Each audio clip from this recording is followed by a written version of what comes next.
back to my channel. Today we are talking about books. I am here to represent all the slow readers. I take at least 3 weeks to a month to finish a book, but I enjoy reading, okay? According to my story graph, I've read 11 books so far this year. I'm hoping to double that by the end, so fingers crossed. As of right now, I have myself on a no-buy list for any new books unless it is a book for my book club that I am in with my friends. Otherwise, I'm reading all the books that I already have that were gifted to me from friends, family, and I got for myself as a souvenir. So hence the title of this video, I will be discussing my TBR list of shame. Starting off with the book I am currently reading, which is The Karamazov Brothers. I feel like this counts even though I've started reading it because it's taken me 3 years to really put a dent. And I wouldn't even count this as a proper dent. I'm about 22% through the book. I am hopeful this time. It's just really dense. You have to be in the mood for it, but I'm hooked and it is juicy. It is filled with drama more than you could expect. It's about a troubling and selfish father and his 3 sons. They all have different personalities. The family dynamic leads to financial differences, infidelity, love triangles, and eventually murder. It explores faith and morality in a very engaging way. I love the POV I have as the reader. It feels like I'm watching a short mini-series of a drama mystery show set in a small town where everybody knows everyone. Next I have is a couple books written by Susan Sontag. They're more of a collection than a novel. So here I have Against Interpretations and Other Essays and Notes on Camp. I've heard so much about her in my early 20s from a friend who was an English major and worked for a school paper.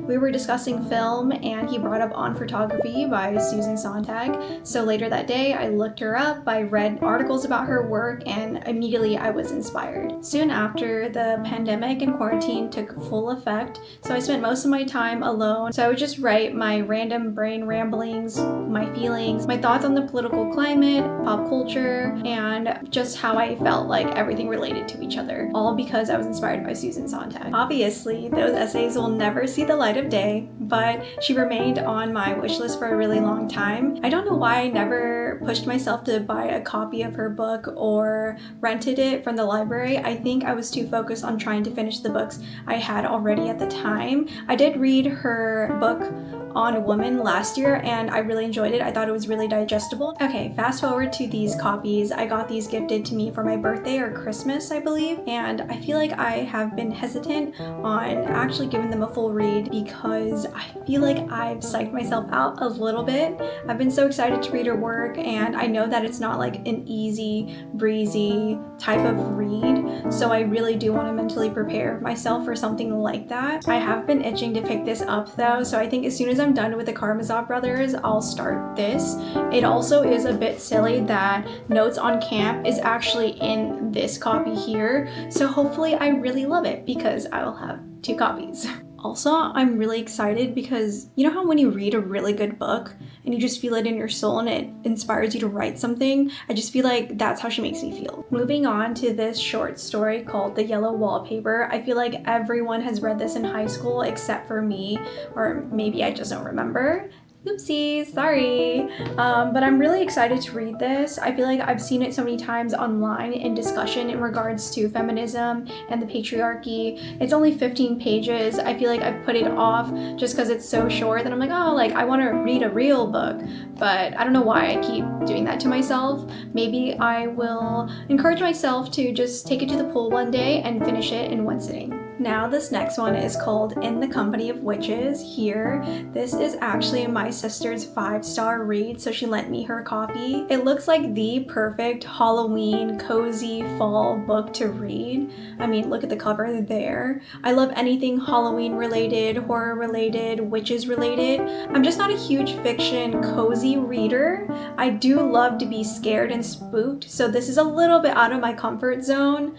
I am excited to give it a try though. I think I'm just waiting for it to fit the season, I think. So maybe late September, early October for this read. Alrighty, so this next one was gifted to me. It was actually one of those blind date books where it's wrapped in brown paper and you don't know the book, it just tells you the genre or a mood. So this is the book I got. It's called Heartland. It's a nonfiction book about the author's personal experience growing up in Kansas around the 80s and 90s without extreme wealth. On the cover here, a memoir of working hard and being broke in the richest country on earth. I remember it being such coincidental timing because around this time, Luigi was a thing. I also worked at clinics in the admin side, and I helped manage insurance and relay that information to patients.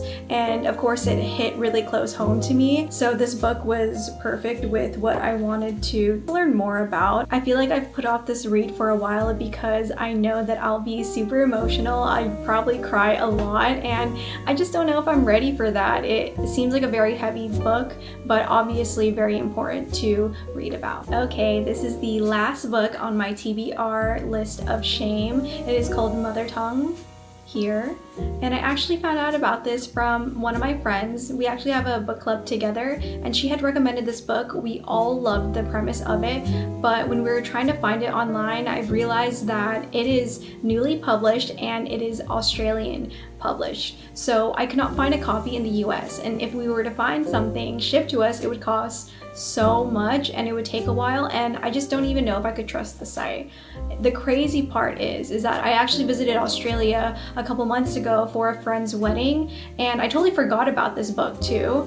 I just happened to be walking around with my boyfriend. We were exploring different types of shops, thrift stores, and that included a bookstore. And I happened to find the title near the front area, and I was so excited. I was like, I have to get it. And that way, you know, maybe I'll do the sisterhood of the traveling book type situation with my friends. Goodreads describes this as a literary fiction about motherhood, the beliefs that surround it, and how we could challenge those beliefs. So it's be funny and insightful. Okay, that concludes my TBR list of shame. I really hope you enjoyed this. I would love to do more book content with you guys. So thank you so much for watching, and have a great day. Bye.